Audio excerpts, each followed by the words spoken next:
Nag-uusapan pa din po kami dito sa personalan, ang unang hakbang. At syempre kasama po natin ngayon dito ang aming celebrity Uzi na si Papa Dan at si Miss A. Miss A, babalikan po natin mamaya ito si Gerald. Papa Dan, anong reaction mo sa mga kaganapang hindi ine-expect? Well, dapat in-expect nila na ayan ang napapala kapag pinaglabo-labo nyo, pinagsabay-sabay, magkakaalaman din, no? Tama ka dyan. Pero sa mga lalaki, kapag ganyan pilian, ipinapakita ng mga lalaki na, pare, suntukan tayo. Alam nyo, mas tinatakot nyo lang yung babae. Baka saktan din ako nito and all that. Kailangan lagi pakita yung puwersa para pakita kung sino mas ano. Tama yun.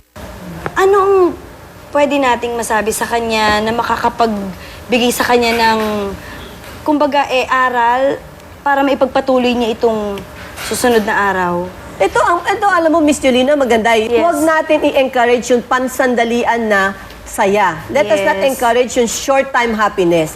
Isipin naman natin ang long-term na katapat niya na sama ng loob. Diba? Yan ang mahirap eh. Huwag natin encourage yan.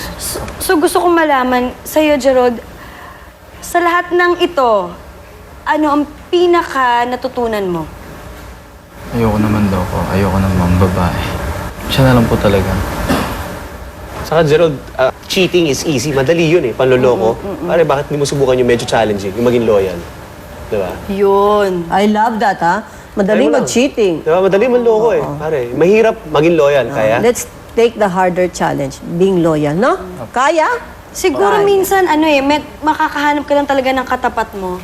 So, ayan, nahanap mo yung katapat mo, nag-two-time din, di ba? So, ngayon, matakot kayo sa isa't isa. Pati rin si Donita na nakikinig sa atin ngayon, matakot kayo sa isa't isa dahil pareho ng pinagdaanan, di ba?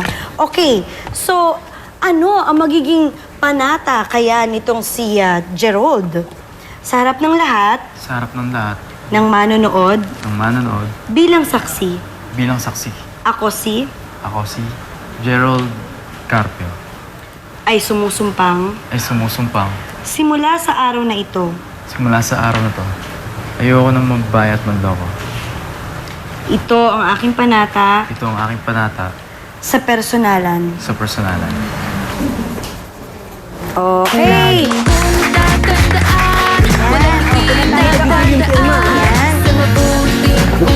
So, ang kanyang panata ay naka-record na po dito sa personalan. Kaya kung siya po, yung may kakilala sa kanya, ay gawin niya po yan ulit. Tumawag po kayo rito sa amin at gagawa natin ulit ng paraan. Baka gusto mo ikaw na mapackroom namin. Okay? Huwag ka naman loko ng babae. Please naman, masakit yun. Masakit yun talaga. At meron ba tayong huling pabaon for Gerald? Alam mo pare, sa babae, tingin ko hindi yan sa bilang eh. Hindi naman nabibilang na susukat yung pagkalalaki sa dami ng girlfriend. Tingin ko nabibilang yan sa kung paano mo pinahalagaan yung isang babae, di ba? So, tingin ko hindi pa naman huli. Nangyari na yan, sana natuto ka, marami sanang natuto. Yung mga ginawa mo, isang maling halimbawa ng isang lalaki. Alam mo naman yun, di ba? At masakit, kita mo, nasampulan ka ng sarili mong ginagawa. Pero hindi pa huli ang lahat. I think, ito na yung chance mo para patunayan sa sarili mo na hindi na ako ganon at loyal ka at maging masarap kung magmamahal ka ng totoo at tapat kay Donita. Tama. It's okay. In love ka, no, Papa Dan? Ha? In love. Miss A? Alam mo, nakita ko, baby, tayo lahat tayo, may kanya-kanya tayong moments eh. Meron tayong tinatawag na learning moments, di ba? Minsan, sometimes it's painful, sometimes it's wonderful, but I think itong nangyari sa'yo is one of your learning moments. So learn from it.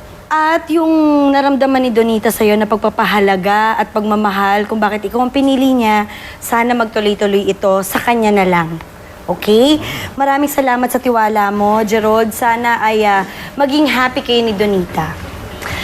At nako, thank you naman sa lahat-lahat ng mga nanood o nakisang-ayon sa kanya, sa mga comments niyo dyan. Gusto rin namin magpasalamat kay Alea at saka kay Angelica, kay Donita, at kay Cedric. Maraming salamat sa inyong tiwala sa amin. Sana ay magtuloy-tuloy ang inyong unang hakbang papunta sa tunay na pagbabago sa mga buhay ninyo. Ay, hindi pa kami tapos. Dahil mamaya sa aming pagbabalik, usapang personalan naman sa aming tatlo dito, di ba? Kaya, dyan lamang po kayo. Magbabalik po ang personalan.